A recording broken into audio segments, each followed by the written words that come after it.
మన ప్రభువును లోకరక్షకుడైన యేసుక్రీస్తు నామములో మీకందరకు దేవుని తరపున, అలాగే జీసస్ గ్లోరీ మినిస్ట్రీస్ సంఘం తరపున వందనాలు తెలియజేస్తున్నాను. ఈ దినము ఒక ప్రాముఖ్యమైనటువంటి విషయాలను నేను మీకు తెలియచేయబోతున్నాను. జాగ్రత్తగా వినాలని ప్రేమతో తెలియచేస్తున్నాను. ఒక 3 విషయాలు. నెంబర్ 1, సృష్టి ఎందుకు పుట్టింది. నెంబర్ 2, క్రీస్తు మానవ రూపము ధరించి ఈ భూమి మీద ఎందుకు పుట్టాడు.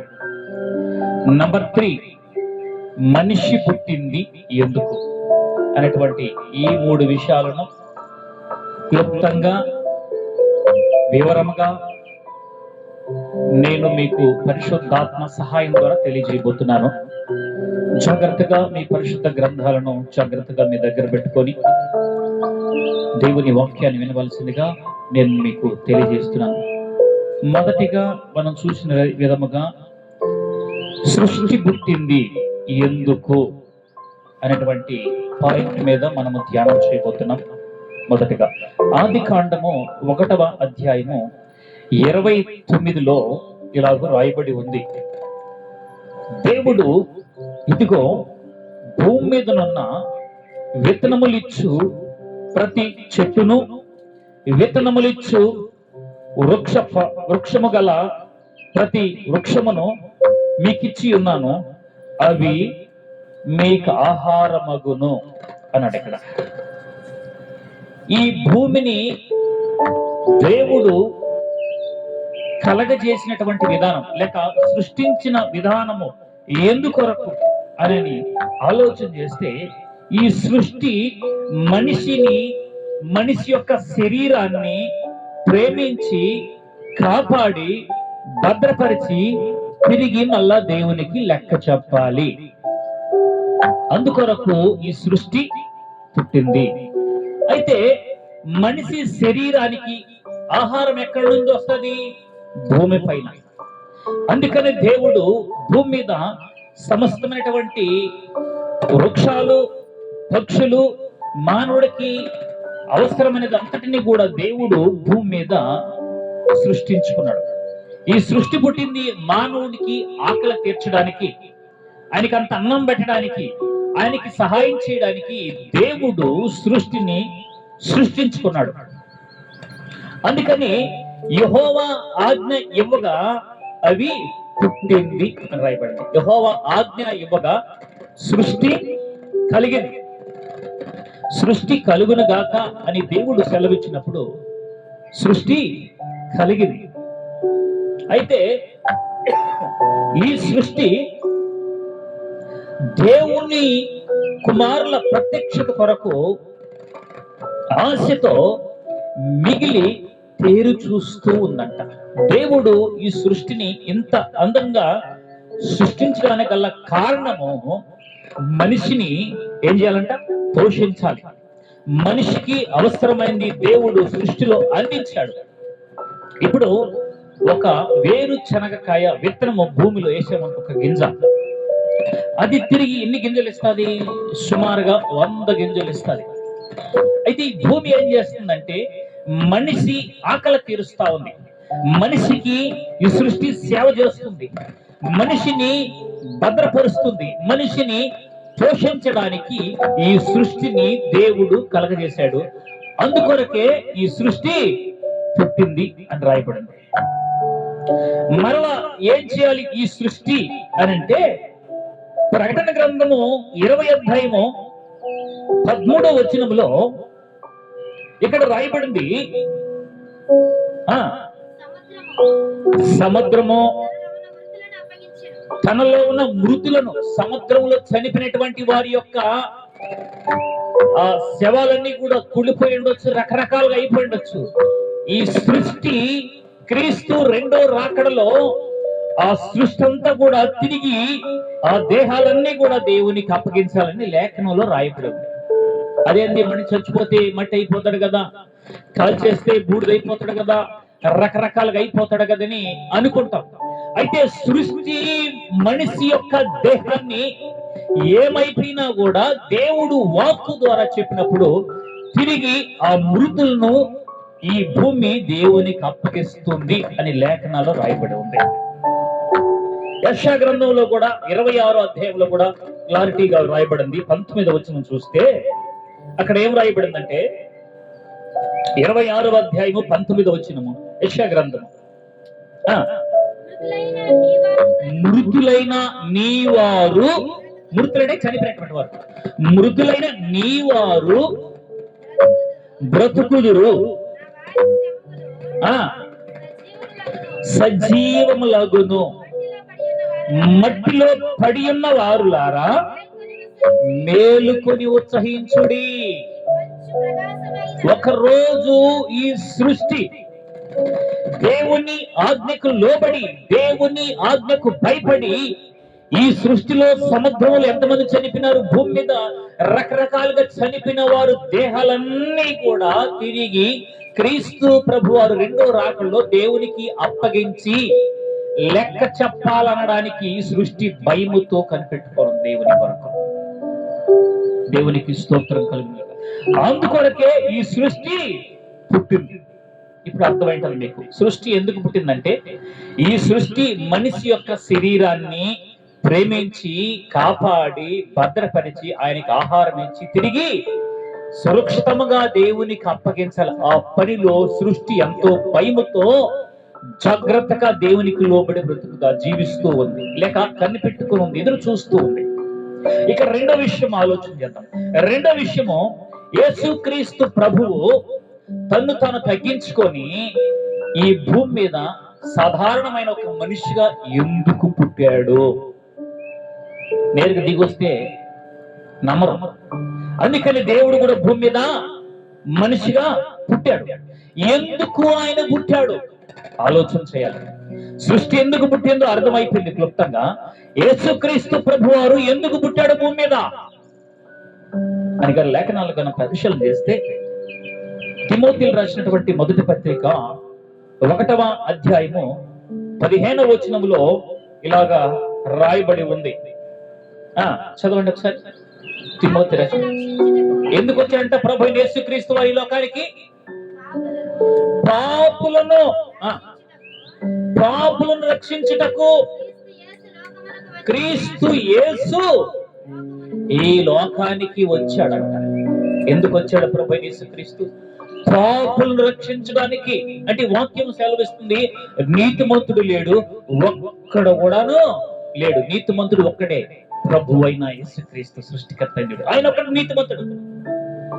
నీతిమంతుడు లేడు, ఒక్కడు కూడా లేడు. మనుషులందరూ కూడా పాపము చేసి దేవుడు అనుగ్రహించిన మహిమను పొందలేకపోతున్నారని లేఖనాలు రాయబడి ఉంది. అయితే పాపులను రక్షించడానికి యేసుక్రీస్తు ఈ లోకానికి వచ్చాడు. అంటే క్రీస్తు పుట్టింది ఎందుకు అనంటే, మనిషి ఆత్మను ప్రేమించి, కాపాడి, భద్రపరిచి, ఆయన కూడా తండ్రి అయిన దేవునికి లెక్క అప్పగించాలని. అందుకొరకు ఈ భూమి మీదకి వచ్చాడు. భూమి ఎందుకు పుట్టింది? మనిషి దేహాన్ని కాపాడడానికి. క్రీస్తు ఎందుకు పుట్టాడు?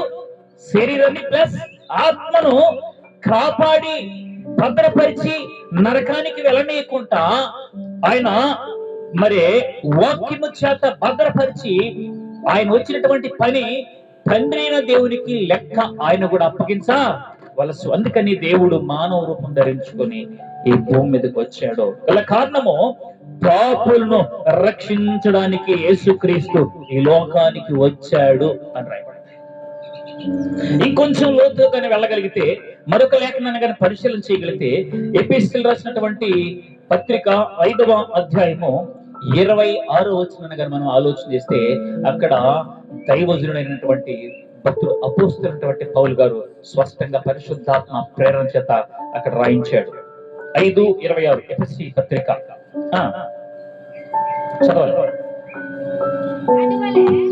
అటువలనే ఇదిగో క్రీస్తు కూడా దేననగా సంఘం. సంఘం అంటే ఎవరు? మనమే. మనుషులను ప్రేమించి అది కళంకమైనను ముడతైనను అట్టిది మరి ఏదైనను లేక పరిశుద్ధమైనదిగాను, రెండోది నిర్దోషమైనదిగాను మహిమగల సంఘముగా ఆయన తన ఎదుట మనందరిని నిలబెట్టడానికి వాక్యముతో ఉదక స్నానము చేత పవిత్రపరిచాడు. దేవునికి స్తోత్రం. ఆయన కూడా దేవునికి పరిశుద్ధంగా అప్పగించమని. మనం పుట్టినప్పుడు పరిశుద్ధంగా పుట్టాం, ఏ పాపము లేకుండా పవిత్రంగా దేవుడు పుట్టించాడు. ఒక వయసు వచ్చే కొద్దీ ఆలోచనలు మారి, తలంపులు మారి, రకరకాలైనటువంటి చూచుట వలన మన హృదయము, మన ఆలోచన, చూపు, తలంపని చెడిపోయి పాపిగా మనిషి మారిపోయాడు. అయితే దేవుని కోరిక ఏంటో తెలుసా? మనుషులందరూ రక్షణ పొంది సత్యాన్ని తెలుసుకొని, సృష్టికర్త అయిన దేవుడు తెలుసుకొని పరిశుద్ధులుగా, పవిత్రులుగా మరలా ఆ మహిమ కలిగినటువంటి రాజ్యములోకి రావాలన్నదే దైవ సంకల్పం.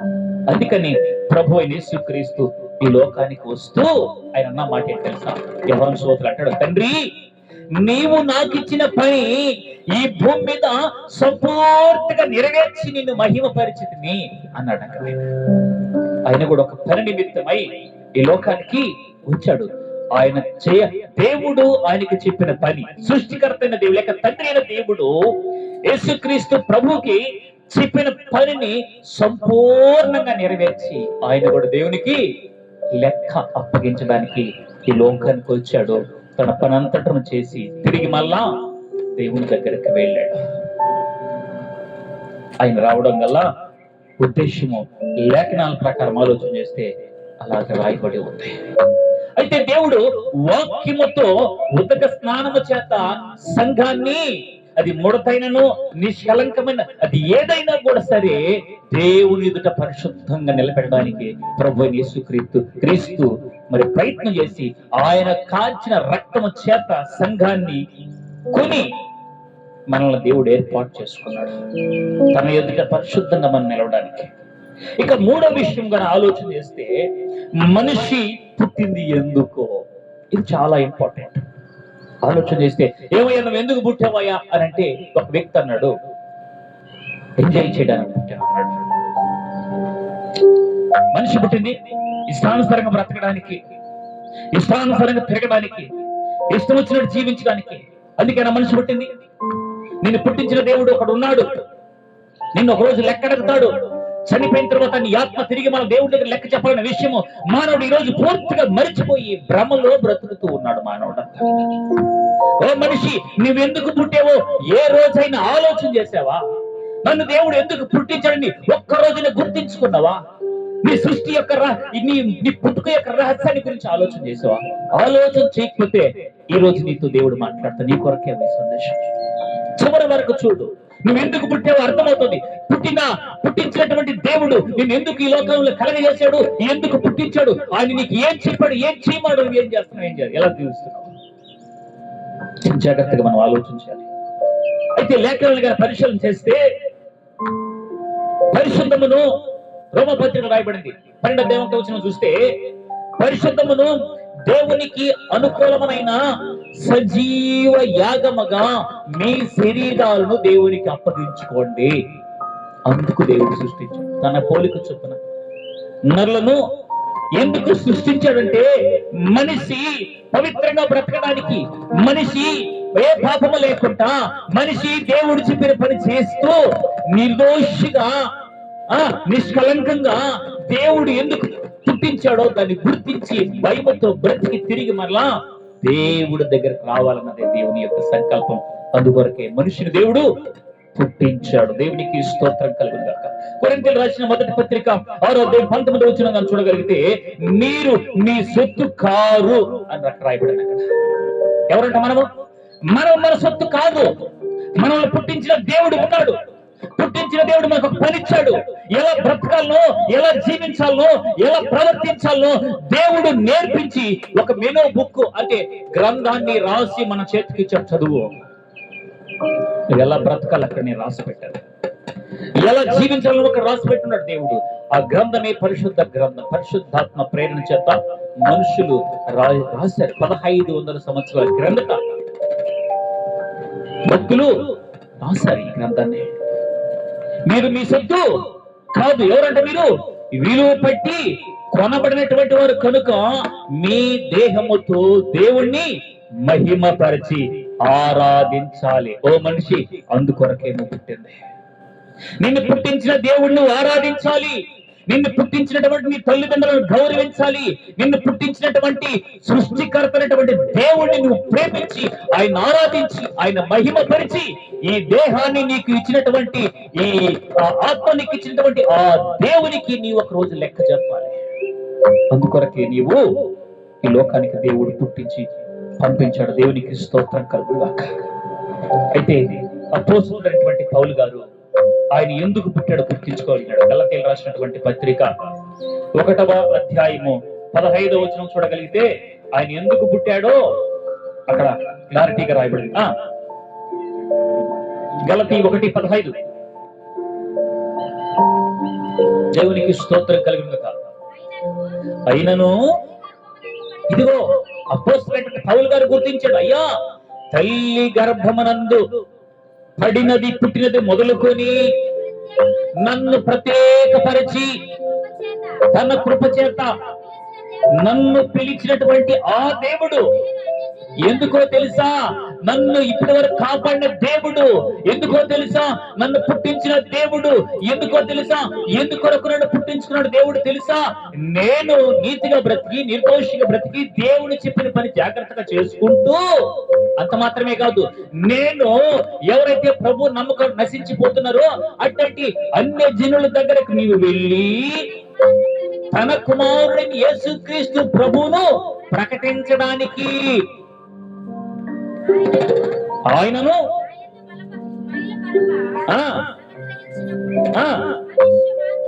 దేవునికి స్తోత్రం కలుగు. ఎందుకంటే ఆయన అన్య జనులు తన కుమారుడైన యేసుక్రీస్తు ప్రభువుని ప్రకటించడానికి నేను పుట్టాను అని ఆయన గ్రహించుకోగలిగాడు. ప్రతి మనిషి పుట్టింది అందుకే. దేవుడు చెప్పాడు, ఆయన మీరు సర్వలోకానికి వెళ్ళి సర్వ సృష్టికి సువార్తను ప్రకటించండి అన్నాడు.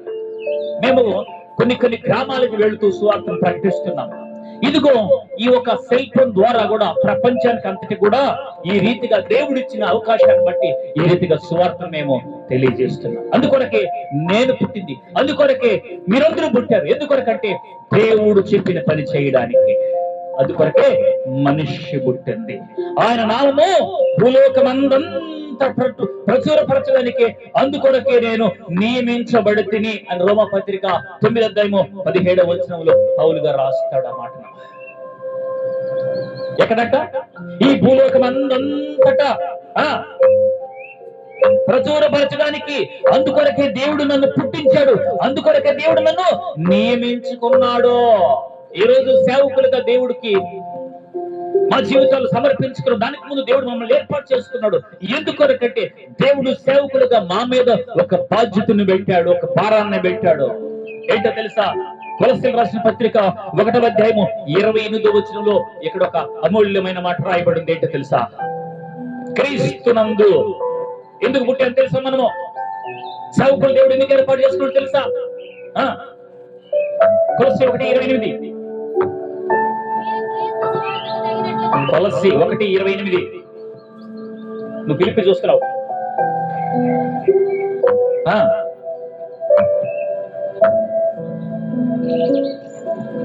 చాలా జాగ్రత్తగా గ్రంథం దగ్గర పెట్టుకోవాలి.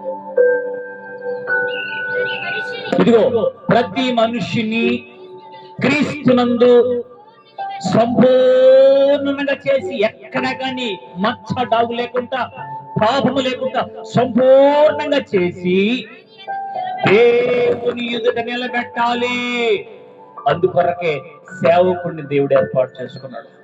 వాక్యము చేత ఉదక స్నానం చేసి ఈ సంఘాన్ని పవిత్రంగా పరిశుద్ధంగా తిరిగి దేవునికి అప్పగించాలి సేవకుడు. అందుకొరకు దేవుడు తన సేవకులను నిర్మించుకున్నాడు. కాబట్టి భూమి మీద మనిషి ఎందుకు పుట్టాడంటే దేవుని పని చేయడానికి. ఇంకా తాను ఎందుకనగా తాను చేసిన క్రియలు ప్రతి క్రియను బట్టి దేవుడు ఒక రోజు తీర్పు తీరుస్తాడు, లెక్కడవుతాడు. దేవుడు నేను ఎందుకు పుట్టించాను, నువ్వేం చేశావు, నా కొరకు నువ్వు ఏం చేశావు, ఎంత మరి దేవుని కొరకు ఎంత శ్రమ పడ్డావు అని దేవుడు ఒక రోజు లెక్కడతాడు. తాను సృష్టించిన వాటిలో దేవునికి స్తోత్రం కలుగును గాక. ప్రసంగి గ్రంథములో కూడా అక్కడ కూడా రాయబడి ఉంది 12వ అధ్యాయము ఈ మరి 14వ వచనం చూసినా కూడా అక్కడ కూడా ఎందుకు మనిషి పుట్టాడు, మనిషి ఏం చేస్తాడు, చనిపోయిన తర్వాత ఎక్కడికి వెళ్ళాలో డైరెక్ట్గా రాయబడింది. ఇదిగో గూఢమైన ప్రతి అంశమును గూర్చి దేవుడు ఒక్క దినాన చనిపోయిన తర్వాత విమర్శ చేస్తాడు. ప్రతి క్రియ మంచిదే గాని చెడ్డదే గాని తీర్పులను చేస్తాడు. ఓ మనిషి, యోచించావా, ఆలోచన చేసావా, నీవు ఏ క్రియ చేస్తున్నావో, ఏం పని చేస్తున్నావో, ఒక రోజు నీకు తీర్పు ఉంది. నువ్వు విన్నా వెనక్కి తీర్పులెత్తి వెళతావు. ఆ తీర్పులెత్తి వెళ్ళకూడదంటే యేసు నీ పాపముల కొరకు ఈ లోకానికి వచ్చి చనిపోయి సమాధి చేసి తిరిగి 3వ దినం లేచి పరలోక రాజ్యం వెళ్ళాడు. తిరిగి ఆయన రాబోతున్నాడు. యేసునందు విశ్వాసం ఉంచుము, అప్పుడు నీవు నీ ఇంటి వారు రక్షణ పొందుతారు. ఇప్పుడు అర్థం ఏంటండి, సృష్టి ఎందుకు పుట్టింది? మొదటగా ఈ సృష్టి ఎందుకు పుట్టిందంటే మనిషి శరీరాన్ని ప్రేమించి కాపాడి భద్రపరిచి తిరిగి దేవునికి లెక్క అప్పగించాలి. సృష్టి యేసుక్రీస్తు ప్రభు ఎందుకు పుట్టాడు? మనిషిని మరి ఆయన కూడా ప్రేమించి, ఆత్మను ప్రేమించి కాపాడి భద్రపరిచి ఆయన కూడా తిరిగి దేవునికి లెక్క అప్పగించాడు. ఇక మనిషి ఎందుకు పుట్టాడంటే దేవుడు చెప్పిన పని చేసి, దేవుడు చెప్పిన విధంగా ప్రవర్తించి, దేవుని మరి మందరికి సువార్తను ప్రకటించి ప్రతి మనిషిని క్రీస్తునందు సంపూర్ణంగా చేసి ఆయన కూడా తిరిగి దేవునికి లెక్క అప్పగించాల సంఘం ద్వారా. అందుకొరకు దేవుడు సేవకుడిని ఏర్పాటు చేసుకుంటాడు. ఈ వాక్యం ఇప్పటి వరకు ఓపిక విన్న మీకందరికీ కూడా క్రీస్తు యేసు నామములో శుభములు తెలియజేస్తూ, ఈ వాక్యం విన్న మీరు ఇతరులకు షేర్ చేసి మరి దేవుని పనిలో పాలి భాగస్తులు కావాలని క్రీస్తు పేరట మీకందరికీ మరి వందనాలతో సెలవు తీసుకుంటున్నాను. దేవుడు మిమ్మల్ని దీవించి ఆశీర్వదించును గాక.